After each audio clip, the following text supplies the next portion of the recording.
Thank you for joining us at the ever-improving No Soundbites Allowed podcast. My name is Michael Vasquez. We thank you for joining us in this adventure of describing the politics that go on in our nation on a personal and local level as often as possible, giving you, the audience, more than just 30 seconds to understand what's going on in our nation. We look forward to joining you as we go. Just sit back, enjoy the ride. Please remember, if you like the episodes, like it, share it, let other people know, and if you can, please donate, even if it's $2, even if it's $5, because it all makes a difference. We thank you, and here we go.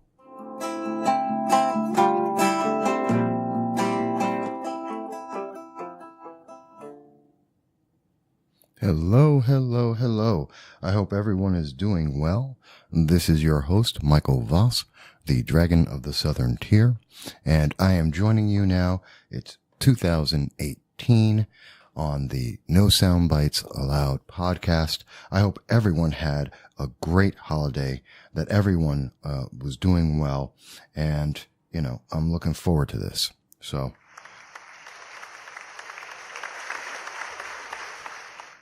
it's great to be back with everyone. That's for sure. Now, there's a few things that we're trying to work on here, and you'll hear as I'm going that there's a few changes to the show. We're always trying to fix things, make things different and interesting for you. I think everyone had a great holiday. I really do hope everyone did. And in the new year, well, there's been no slowdown, that's for sure. Things have been going very, very steady, very quick. And probably one of the biggest things that I want to talk about that happened at the end of 2017 and is a big discussion right now in 2018 happens to be, well, none other than Star Wars. That's the big story right now. Star Wars, what is it called? Not Force Awakens. It's The Last Jedi. Excuse me. Star Wars The Last Jedi. Everyone's talking about it. There's a whole lot of controversy there. I personally, I'll say it right up front, I don't like the new direction of Disney Star Wars. Disney Star Wars is there to suck money out of our pockets. They could care less about anything that has made this story last for 40 years. And they're counting on the fact that new generations have absolutely no idea what's going on, have absolutely no idea about what's been done to build this up, to make it last 4 decades. And they're looking at what is the fastest, easiest way to get money out of the pockets of the public. That's it. And, that's not that different than what pretty much any movie studio does with any movie. They're there to get money. I have no problem. Get your money. That's a business. That's the business model. I understand that. At the same time, I have a problem when I'm watching an industry, a company that is out there solely looking to just get the money. They don't care about the content. They don't care about the future. It's just about how much money can I get today? We want to take that money now. And that's what we see with Star Wars right now. They're just after the money right now. Now, why in the world would I be talking about Star Wars The Last Jedi on a program where I talk about politics? I'm sure that's a question that everyone's saying, well, Mike, that's all interesting, but what's that got to do with politics? Well, actually, it has a lot to do with politics. Because in the effort of Disney to go forward and say, what's the fastest way to get money in our pocket? The answer is, well, let's make this political and adopt a progressive theme. Because as we saw with Ghostbusters, the revisioned reboot, whatever you want to call it, the new 2000s version of Ghostbusters with all women cast that was all about the social justice politics, that created controversy, which caused people to go in to see the film. Even people who hated the film or hated the concept of the film went in to see the film. Even as critics and individuals, public, came back and said it was a horrible movie, people still went to see it just because of that social politics. You had some people who were going just for the mere fact that because of the politics, they support those politics, so they have to go and see it. And it's basically the idea that we see in a lot of black films that are black-centric films, like Soul Plane. There's a great example, Soul Plane. If you have not seen that, please don't. It is one of the worst films ever made. It is horrible. It is trash. But it was made completely from the idea that, well, if we have a black cast, a black-centric film, black people are going to, the black community will come and see it anyway because there are none. And because there is such a dearth of that in the industry, they're going to flood to see this no matter what it is. Little Man, another film, similar quality. It's garbage. It's a horrible film, but it made its money because it's a black-centric film. Therefore, the black community, we've got to go see it. Why? Because it's a black-centric film. So it doesn't matter if it's good or bad. We have to see it. Same thing with social justice politics.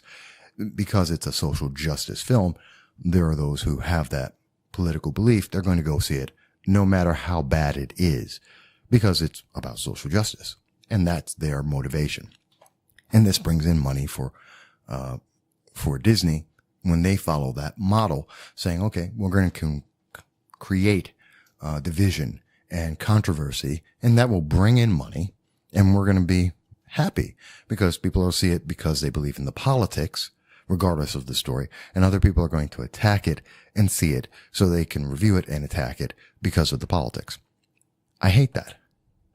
But let's address actually the politics, because the politics itself makes a big difference, because it's a statement about not only where we are right now as a nation, but where we're going. Because a lot of these themes, when it starts going into entertainment, well, that means it's immersed in every aspect of our community, every aspect of our lives.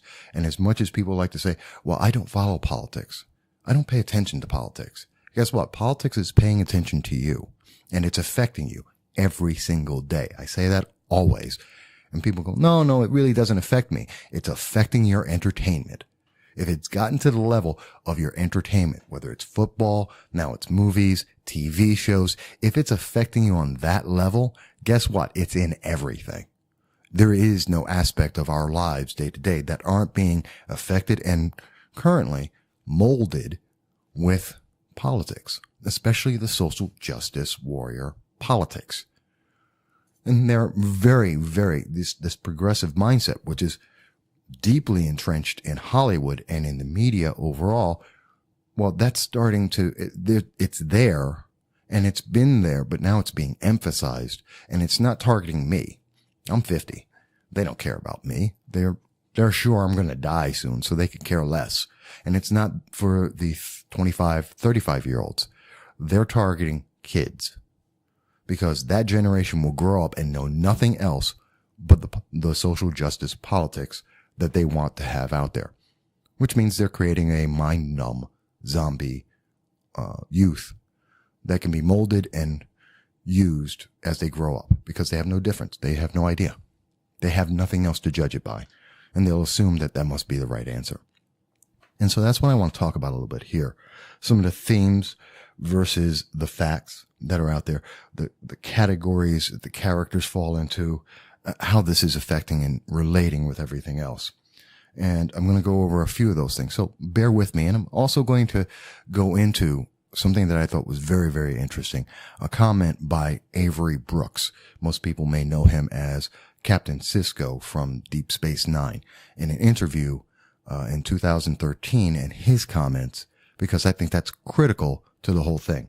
Matter of fact, I want to bring that up, and if you'll bear with me, yes, another one of the new items that we have here, and so I want to see if I can bring that up for you so that I can play this.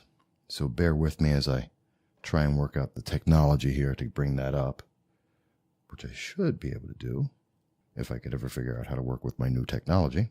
I'm going to leave this in because I'm sure people will get a laugh out of, he doesn't even know how to use his own technology. Well, that's true.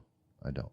Okay, so this is going to be Avery Brooks, who was speaking, and hopefully we're going to get this, so bear with me as I bring that up, and I want you to hear the whole thing.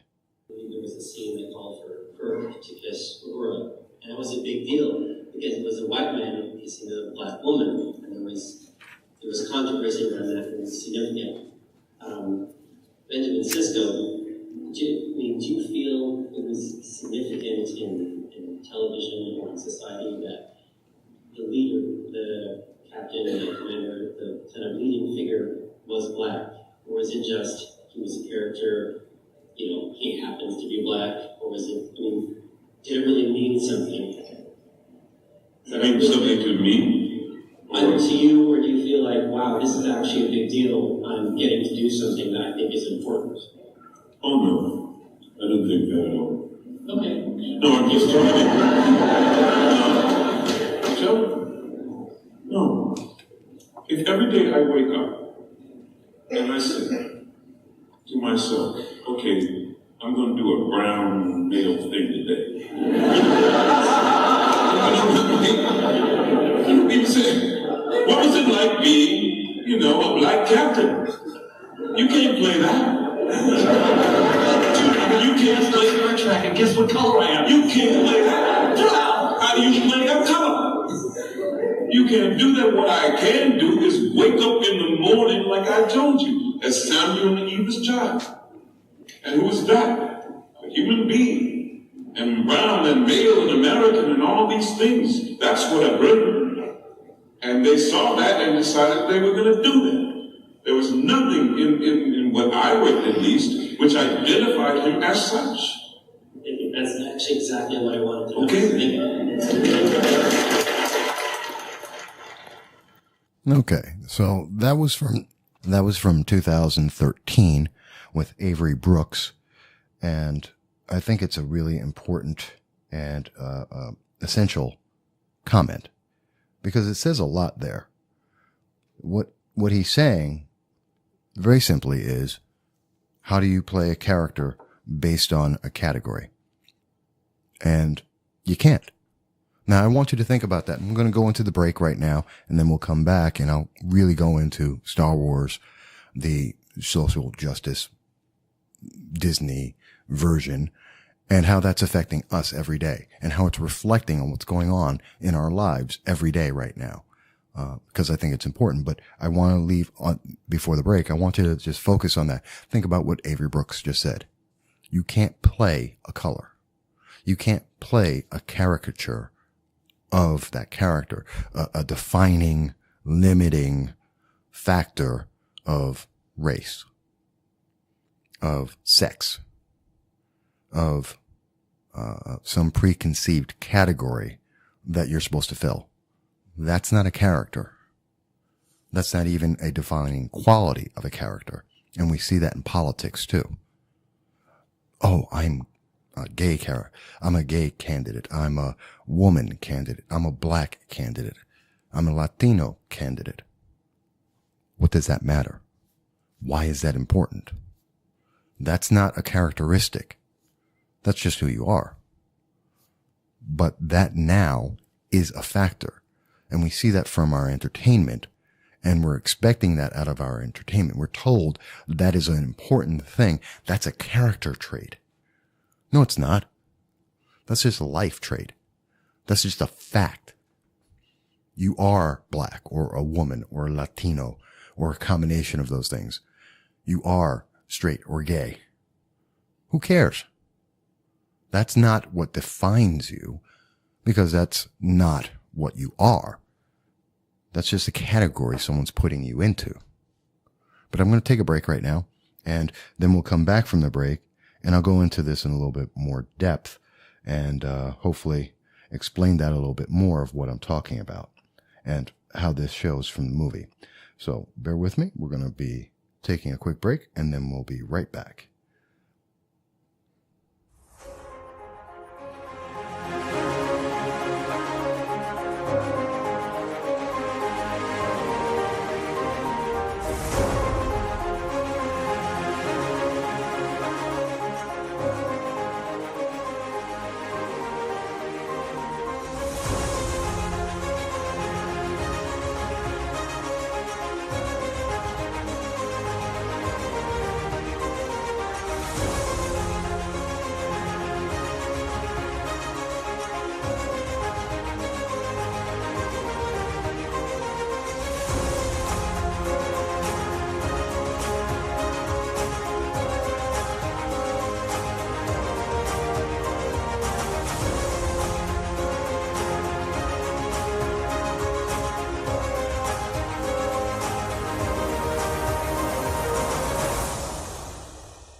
All right. So I hope everyone enjoyed that musical interlude. And we are back with No Soundbites Allowed, and your host, the Dragon of the Southern Tier, Michael Voss, with you here. And we're talking about, in 2018, the impact of entertainment and really progressive ideology in our everyday. And it's gotten pretty bad nowadays. I mean, it's really bad. But I'm glad that you're all here with me and that you're listening, and I hope to have a great show. And I just want to thank you all for that, because you're great, everybody out there, and I thank you for it. Now, one of the big themes that we saw, and this didn't start with Star Wars. It didn't start with Ghostbusters. In fact, if you go back into the desert, when we had the Iraq War, and you saw a slew of movies that were coming out constantly, and every single one of them failing in Hollywood, which Hollywood didn't care about. And you got to think about that. Hollywood's there to make money, and they threw out a slew of movies. War Incorporated with John Cusack, Green Room with Matt Damon, and so many others, that they just threw movie after movie after movie saying, war is greed and greed is bad. And, white men who have power, they control all that, and they are only interested in greed, and you should hate them. And that was not so much the start of it, but that's where you started seeing that introduction of Hollywood saying, we're going to take a political stand here. And then we saw in Ghostbusters, a lot of people had fundamental issues about the direction of the story, not the characters per se, but the direction. And quite honestly, a lot of other people had a question about, why must they be women?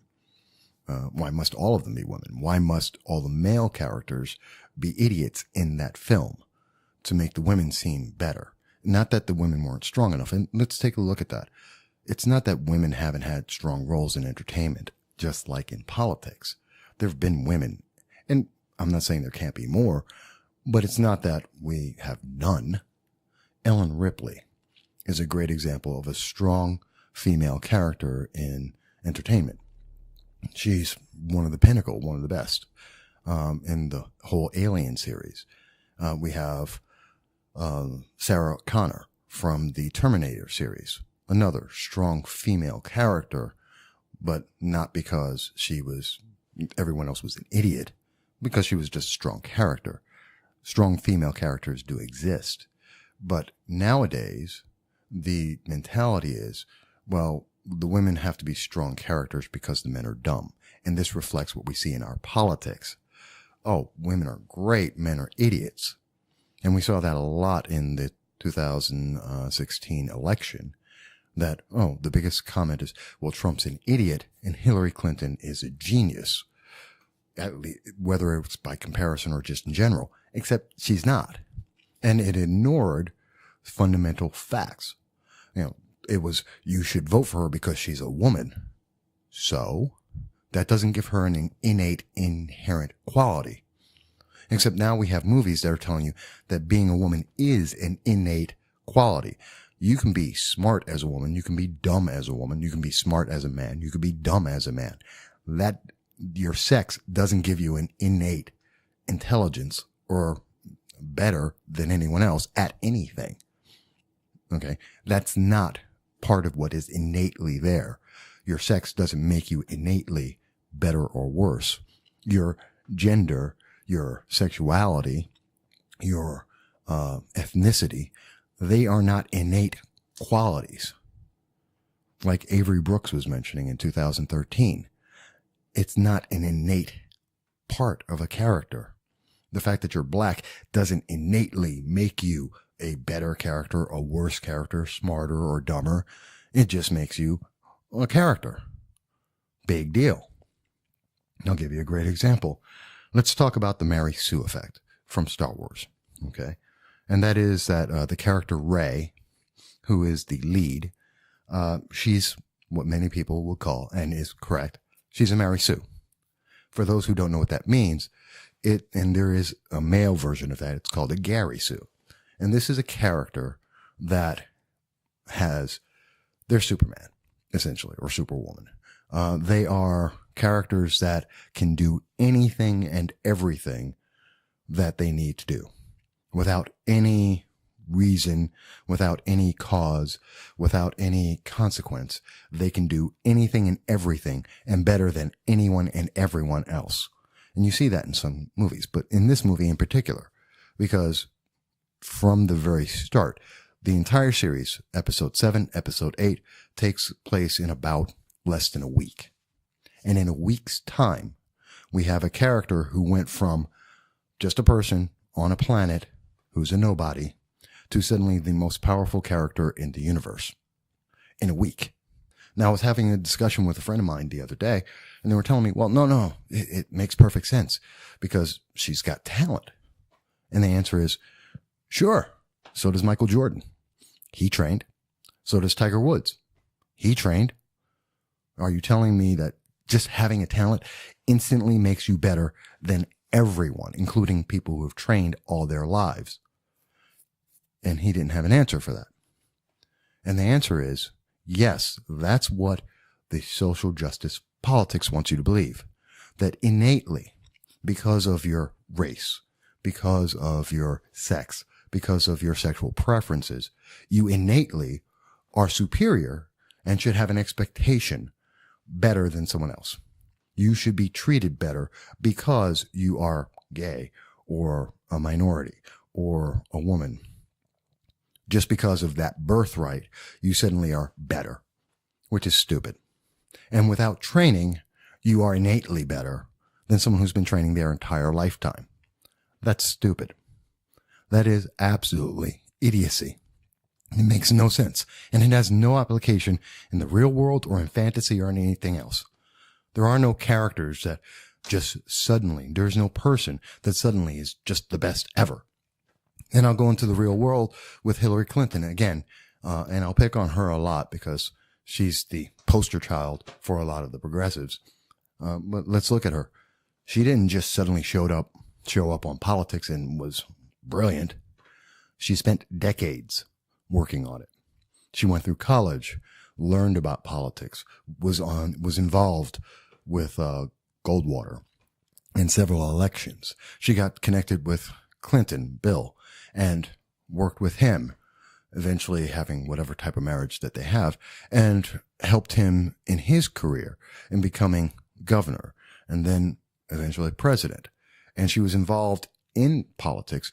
Remember, back in the 90s when she was there with Bill and they were in charge of the nation, she was working on various bills. They all failed. None of them passed, but she learned the process of dealing with politics and how to get bills passed and how to get public attention on issues. That's a process. She trained. She became New York State Senator, failed to do anything. She passed 4 bills, which were naming roads and post offices. Look it up if you don't believe me. But again, training. She was involved. She spent 8 years in the Senate, learning how politics is done. Doing nothing, of course, but she had training. And then she went for the presidency. Well, excuse me, she was also Secretary of State and did nothing. Never appeared, didn't speak about anything, had all of her undersecretaries handle every press conference out there. Was never seen, really, and did nothing of importance. But again, training. She did go out and speak with world leaders as the Secretary of State for the United States. So again, that's training. So in the real world, even in that context, we're looking at the biggest SJW out there, Hillary Clinton, and she, again, has to train. Whatever her innate qualities may be, whether you think she has any or not, she trained for years, decades, to be able to go to run for president. But what we're being told in Star Wars now under Disney is that's not necessary.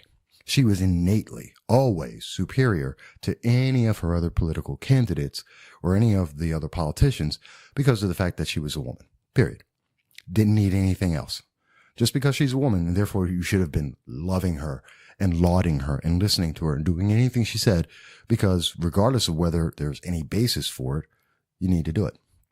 That is what Rey is. That's what she represents. And Mary Sue is obviously, Ray is great. And of course, at the same time, all white men are bad. Hux and Kylo Ren, they're all bad. They're all idiots. They have no intelligence. They are incompetent, which is a message we've been hearing constantly as well about any white males in politics. They're all idiots. They don't know what they're doing. They're incompetent. It doesn't matter what success there is. And you have to look at that. And let's throw in, again, real world. What about President Trump? Has anyone paid attention to the self-employment numbers? The number of people in the nation who are self-employed, who have started up businesses and own businesses. Has anyone seen that number? And I guarantee you, no one's been talking about it, because since President Obama came in office, no one wanted to talk about it. That number since January 2009 was on a downward slide. We were losing businesses, and everyone says small businesses are the engine of growth. If we cannot have new businesses start, we will not employ enough people. There will always be problems, and the economy will be weak. Well, go to the Bureau of Labor Statistics, look it up, or go to the St. Louis Fed and look up the chart. Throughout the entire time, 8 years of Obama, the number of self-employed businesses was down and continued in a downward trend. And already with 1 year under President Trump, we've seen that grow. That number, that trend of new businesses has been up. So I have to say, if you're saying that President Trump is intrinsically an idiot because he's a white male, and President Obama is intrinsically a great president and a genius because of being a black male, then why don't you see the numbers correlate? Why don't they show up the same? Because it's an intrinsic lie. Because it's not true. But they're trying to teach us that, and it's gotten into our entertainment to our youth to say, this is a truth. You should always have this in your mind. Believe it, even when it's not true. It goes even further. And when you're talking about women, they also are trying to tell us, well, certain women are better than other women. That if you're a Mary Sue, if you're Ray, and you have the right principles behind you, well, then you're great and you are unstoppable. But if you're a woman who has the wrong principles, like Phasma, who happens to also be white, well, Phasma, she's on the side of the First Order. She's bad, which makes her inconsequential, which we saw in episode 7. And again, in episode 8, inconsequential. And let me put out a spoiler here. You go away. So that's what Phasma is. She's a non-entity who goes away. Mind you, the actress, Brienne of Tarth, hello, we know she can act. We know she can be a badass. But if you're looking at the way Star Wars under Disney is projecting her, well, they're saying, well, no, she's on the wrong side. And because she has the wrong politics and she has the wrong belief system, well, she's inconsequential suddenly. And we can just throw her away. And they did. So that's another lesson that they're telling us. And this is something we're seeing in our politics. Because if you're a woman, such as, let's say, Congresswoman Claudia Tenney, I don't know how many people said and continue to say from Democratic side, progressives, that she's evil and horrible because she doesn't agree with their point of view. Well, that doesn't make her evil. She's not intrinsically wrong. In fact, based on their viewpoint, because she's a woman, she should be intrinsically right. But that doesn't mean that. No one is intrinsically right just by the sex they are. But their answer is, no, not only are you right because of the sex you are, but because you have the right beliefs that we approve of. That's the progressive mindset. Because we approve of this mindset, you are intrinsically right because of the sex you are. These are absolutes. And that's what they're teaching us, and more importantly, teaching our youth to accept through And I mean, this goes back to the Nazis. What did Hitler say? Give me the youth, I own the world. Why? Because if you teach the child and you basically brainwash them, this is all they know. They don't know any better. They won't know anything else. If you've never been exposed to the proper answer, you're never going to know that the answer you have is wrong. If 2 + 2 = 5 for your entire life, that's what you're taught, you'll never know 2 + 2 = 4 because it won't make sense. You don't know that answer. So why would you expect any other answer? You wouldn't. You would actually resist it. Say, no, I've been taught all my life. That's wrong. Well, sorry, math is math. But this is what's being taught out there. And this is very important. Now, I went over in this segment a little bit. I'm going to take a break real quick, and then we'll come back and we'll pick up on a little bit more of this because there's a lot to it, but I hope you see where I'm going with it. So bear with me. We'll be right back in just a moment. And I thank you for being with us at No Soundbites Allowed.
Hello, and we are back. Thank you, everyone, for continuing to stay here with No Soundbites Allowed as we continue to talk about the things that are affecting us every day and in all the different ways that it affects us.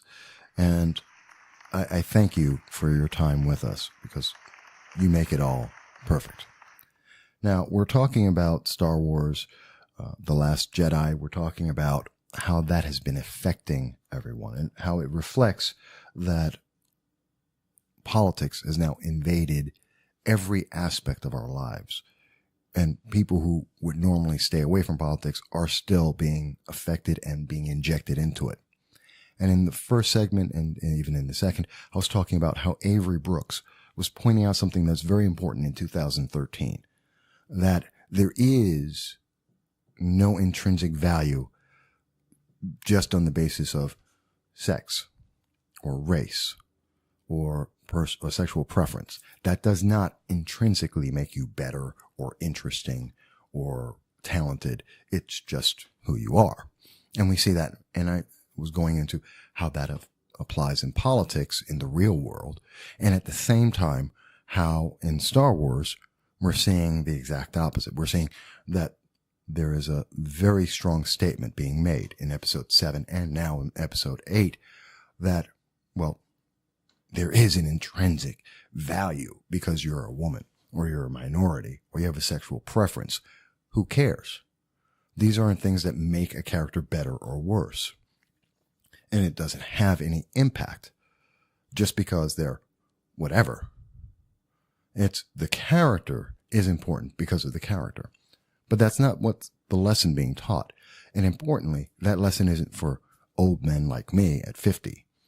It's not a lesson for 25 and 50-year-olds, 25 to 50-year-old range.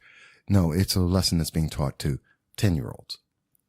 That because you are born in whatever, that you are intrinsically going to be better. And that's something that is very seductive. Oh, I'm better than someone else, or than I even think I am, because I just happen to be born this way. So I'm great. It's a superiority complex based on nothing but birthright. I mean, this is kind of going back into the Middle Ages. You're a noble, so therefore you're better than a commoner just because you were born into the right family. Well, not much of a difference in the mindset.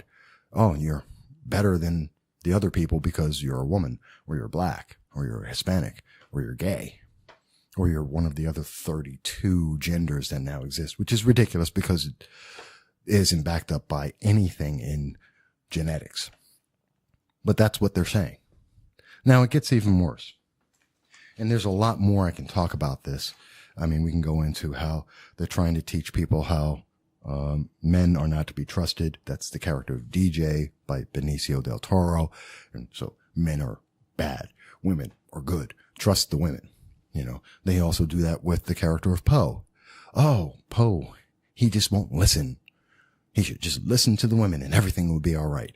Well, maybe if the women in this case, Laura Dern's character, had actually just said one sentence. This is why we're doing this. Answer that question, 2/3 of the movie would be resolved. And the rebellion or the resistance or whatever they are, because it's not really clear, would be saved just by one sentence.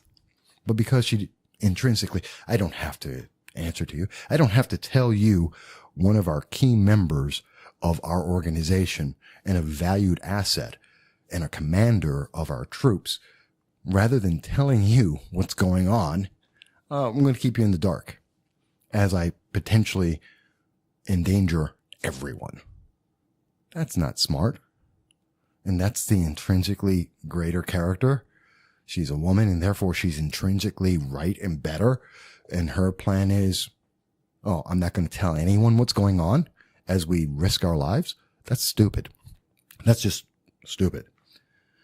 But the lesson here is, again, women are great intrinsically because they're women, and men are not to be trusted intrinsically because they're male. These are stupid things. Stupid. And I can go on about that, and Rose and her character, and how the rich are evil, even though they happen to be funding the resistance, who has no money and wouldn't have any ships unless those rich people gave it to them. But that's besides the point. Doesn't matter. And that, you know, capitalism is a bad thing. How dare you have capitalism? Even though, what are we doing? The reason why the movie's made is because of a capitalist organization called Disney that is putting it out as entertainment for the rest of the world to make money. Well, gee, kind of a cross message there. We hate capitalism, but capitalism gave us the movie to tell you that we hate capitalism. Really? I think someone's propaganda message got mixed up in there somewhere.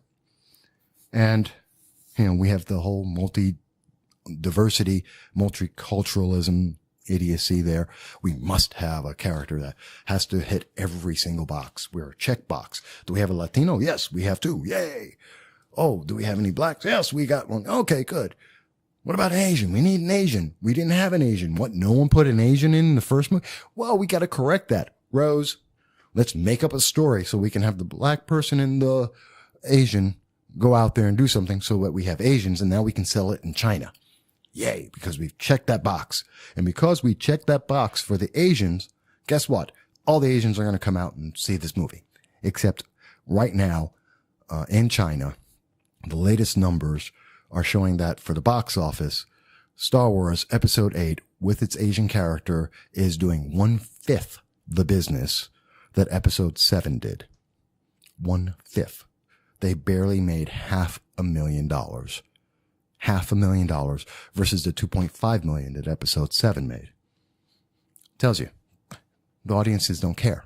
Why? Because intrinsically, having a character whose ethnicity is Chinese doesn't make it a great movie, or make her a great character, or make her storyline better. It doesn't give someone a reason to go out and see it. This movie, Episode 8, is failing in China versus a comedy that was released a week before Episode 8. And they don't care. Okay? It's losing. It's in second place to a comedy that's already been out for a while.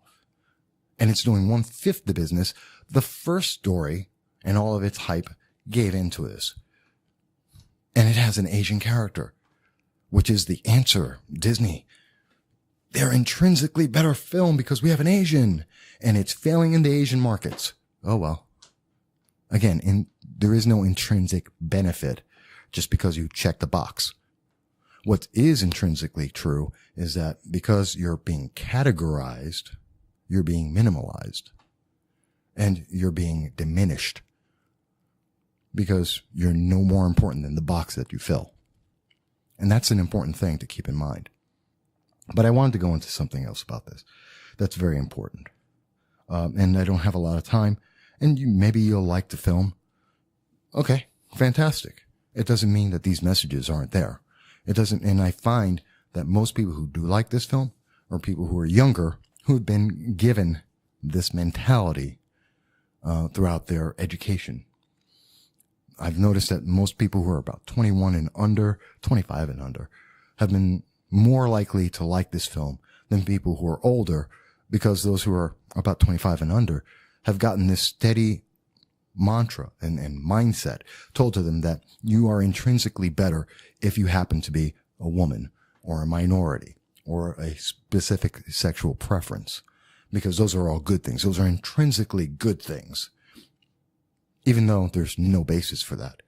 And because of those intrinsic things, then, well, you should also be a Democrat or believe in this political philosophy, which there's no reason for that. I know gay men who are Republicans, black men and women who are Republicans. My political preferences should have nothing to do with the way I was born. Whether that means you're straight or gay or a minority or not, or whatever religion, if you have one, those are all separate of the politics that you may believe and the life that you lead and the abilities that you have, that not everyone has the same, which are not based on the way you were born, but what you do. But there was something else I wanted to get into very briefly before this episode ends, because I'm going to go over on time. And that very simply is that it's very telling that Disney decided that they should create arguments, division. Our politics right now divides our nation massively. Massively. We are seriously divided between progressives and conservatives, Democrats and Republicans, and all the, libertarians and conservatives and, the Green Party. We are absolutely miles apart. There is a racial divide in our nation. There is political divide in our nation. And now in our entertainment, they are actively seeking to even further divide us, to make sure that, oh, you don't agree with this political idea? You're bad. Go away. But this is the approved theory, and you should be with us. And if you do agree with this, and if you are intrinsically one of those groups that we approve of, you should be on our side. Look at the Rotten Tomatoes rating. 90% of all of the approved critics love Star Wars 8. 50% of the audience likes it. There's a big difference. There's that divide. There's a chasm there. The approved media sources are saying, oh, this is great. You've got to love it. Love the intrinsic message of inherent benefit if you fill one of their check boxes, versus the public saying, no, not really. That's not a great message. That doesn't make a great story. Just because we check the boxes doesn't make it a great story. And we're not that interested in it. and we don't like the direction it's going in. But Disney did this on purpose. Think about it. At the end of episode 7, fans of Star Wars, new and old, spent 2 years dedicating time to create fan stories, to have conspiracy theories, to put out their ideas. Remember Darth Jar Jar? One of the greatest ideas I heard of ever. I loved it. Who's Snoke? He's Darth Jar Jar. If you don't know what that is, look it up. It's fantastic. I'll even include a link on it. And Darth Jar Jar was a fantastic idea. Why? This was unifying. It was unifying. People, whether they were old-time fans or new fans, said, let me find out what this is. This is interesting. I'm interested. I want to delve into this. I want to know more about this. And then comes episode 8. If you did that, and if you spent time reading about it or learning about it or even writing up your theory, screw you. You're not important. That's not the message. You missed it.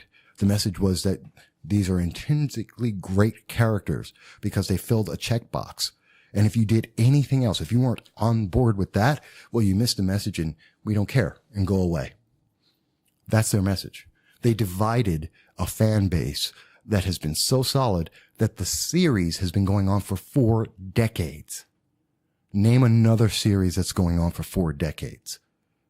There's only maybe 2 I can think of that have been going on for 4 decades with a fan base that is rabid and values this entire catalog at $4 billion because the fans love this and they're saying, screw you.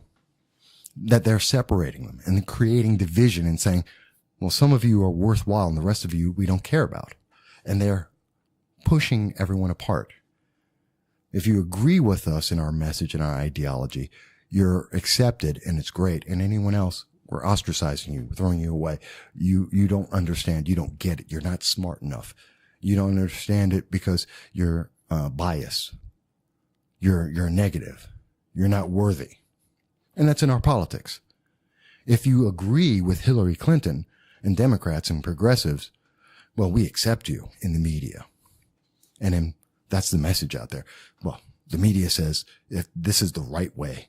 And if you're supposed to be in this checkbox, so you would agree with us. And if you don't agree with these policies, God forbid you voted for Trump or something like that, well, then you're a horrible person. You're a neo-Nazi. You don't apply. You don't count. Go away. That is the message in our politics. That's our message in our movies. And that's the message being given to our kids. If you agree, you're great. And if you fill a box, you have an intrinsic worth. And if you don't, well, then you don't count. And I think that's a terrible, terrible thing as a message for entertainment, as well as a message to our kids and for our country. We should not be looking to divide people more and more in politics as well as entertainment and every aspect of our lives. We're not here to separate everyone. We should be unifying. Star Wars Episode 8 is a horrible movie, not just because it's a bad Star Wars movie, because it's a bad message and a bad example of where we're going. We're separating each other. We're dividing each other. We're telling lies to our youth about intrinsic values based on nothing. And that only can, just like in the movie, we're not telling people the truth. We're not telling them everything. When Laura Dern's character isn't telling Poe what's going on and what the reality of the situation is, it only causes more problems. And that's the wrong way. And that's why Episode 8 is bad. And I will never spend another dime on Disney Star Wars. They've lost me as a fan, and I am terrified for the message and how kids going forward are going to be looking at this and how they're going to think about their lives and what's the future. But please let me know what your thoughts are. Maybe you agree, maybe you don't. But I look forward to hearing from you and letting me know what you think about Star Wars and how it applies to the politics, if at all. And if you think I was right or wrong. But we thank you for our first episode of 2018 at No Soundbites Allowed. And I hope that you're all going to be very well, and I look forward to seeing you at our next episode.